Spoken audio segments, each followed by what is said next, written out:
అందరికీ జై భీమ్. ఈ రోజు మనం జూబ్లీహిల్స్ ఎన్నికల్లో భాగంగా జూబ్లీహిల్స్ అసెంబ్లీ నియోజకవర్గ పరిధిలో ఉన్నటువంటి వెంగళరావు నగర్ కాలనీలో ఉన్నాం. మనం మరి పొద్దున్న నుంచి కూడా మేము వెంగళరావు నగర్ కాలనీలో తిరుగుతూ ఉన్నాం. శ్రీనివాస కాలనీ లాంటి అనేక బస్తీలలో కూడా తిరిగినాం. మరి ఇక్కడ ఉన్నటువంటి పేద ప్రజలు చెప్పే విషయం ఏంటంటే, అయ్యా ఈ రేవంత్ రెడ్డి గారు మరి పూర్తిగా పేద ప్రజలను అన్యాయం చేసినాడని చెప్తా ఉన్నారు. మేము కూడా చెప్తా ఉన్నాం. అయ్యా నా పేరు బేరా బాలకిషన్, నేను కూడా పోటీ చేస్తా ఉన్నాను అసెంబ్లీ ఎన్నికల్లో. గ్రేటర్ హైదరాబాద్ మాల సంఘాల జేఏసీ చైర్మన్గా, మాల సంఘాల జేఏసీ అభ్యర్థిగా పోటీ చేస్తా ఉన్నాను. మాకున్నది ఒకటే ఆశ, మాకు ఈ రాజకీయాలతో పని లేదు. మేము పొలిటీషియన్ అసలే కాదు. మేము అడుగుతా ఉన్నాం ఏంటంటే, మా దగాపడ్డ మాల బిడ్డలు 30 లక్షల నుంచి పైగా ఉన్నటువంటి నా బిడ్డలందరూ కూడా ఇలా బాధల్లో ఉన్నారు. ఇలా ఉద్యోగాలు రాక, ఉద్యోగాలు వస్తే ప్రమోషన్లు రాక, చదువుకోవడానికి మరి ఈ రిజర్వేషన్లు ఎత్తేయడానికి కుట్ర చేస్తున్నటువంటి పెద్దలు రేవంత్ రెడ్డి గారిని వ్యతిరేకిస్తూ మేమంతా కూడా పోటీ చేస్తా ఉన్నాం.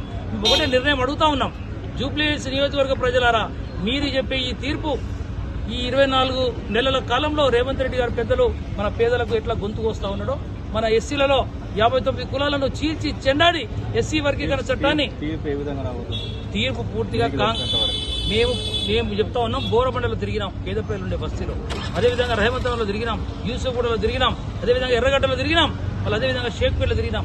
ఇలా పేద ప్రజలు రెక్కాడితే అంటే ఒక పేద ప్రజలు అందరూ కూడా అయ్యా మాకు పెన్షన్లు ఇస్తా అని చెప్పినాడు, పెన్షన్ ఇవ్వలేదన్నాడు. మా మాల బిడ్డలు, మా మాదిగ బిడ్డలు కూడా అడుగుతా ఉన్నారు, ఏంటిది మనం గత ప్రభుత్వం మనకు దళిత బంధు పేరు మీద 10 లక్షలు ఇచ్చి మనల్ని ఆదుకొని అనేక మందికి స్వయం ఉపాధి పథకాలు ప్రవేశపెడితే, మరి ఆయన గత ముఖ్యమంత్రి కాదని చెప్పి ఈయన మాయం మాటలు, అంబేద్కర్ అభయహస్తం ఇచ్చి 12 లక్షల రూపాయలు నా దళిత బిడ్డలకు ఇస్తానని చెప్తే మనమంతా నమ్మి మోసపోయినామని చెప్పి గొల్లుడా ఏడుస్తా ఉన్నారు, బాధపడతా ఉన్నారు. కాబట్టి రేవంత్ రెడ్డికి తగిన శాస్తి కలగాలంటే, ఈ మదము అహంకారం తగ్గాలంటే జూబ్లీహిల్స్ ఎన్నికల్లో ఓటమి కావాలని చెప్పి మేము లక్షలాది మంది మానవులందరూ కూడా ఇలా జిల్లాల నుంచి కూడా వస్తా ఉన్నారు.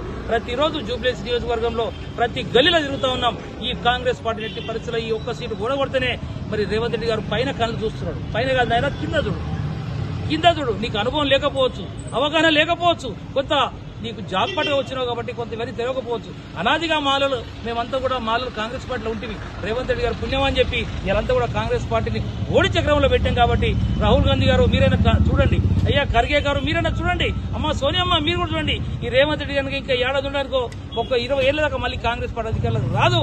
కాబట్టి మా నిర్ణయాన్ని మీరు కూడా ఒప్పుకోండి. తెలంగాణలో ఉన్న 59 కులాలకు వర్గీకరణ సవరణ బిల్లును అసెంబ్లీలో పెట్టేంత వరకు, నా మాల బిడ్డలకు న్యాయం జరిగే వరకు, ఉస్మానియా యూనివర్సిటీ కానీ అన్ని యూనివర్సిటీ విద్యార్థులకు మరి నిరుద్యోగులకు ఉద్యోగాలు రావడానికి ఏదైతే అడ్డంకిగా 99 జీవో ఉందో దాన్ని పూర్తిగా రద్దు చేసే వరకు కూడా మేము పోరాడతామనే మాట తెలంగాణ రాష్ట్ర మాల సంఘాల జేసీగా విజ్ఞప్తి చేస్తా ఉన్నాను. ఓడగొడతాం కాంగ్రెస్ పార్టీని. జై మాల.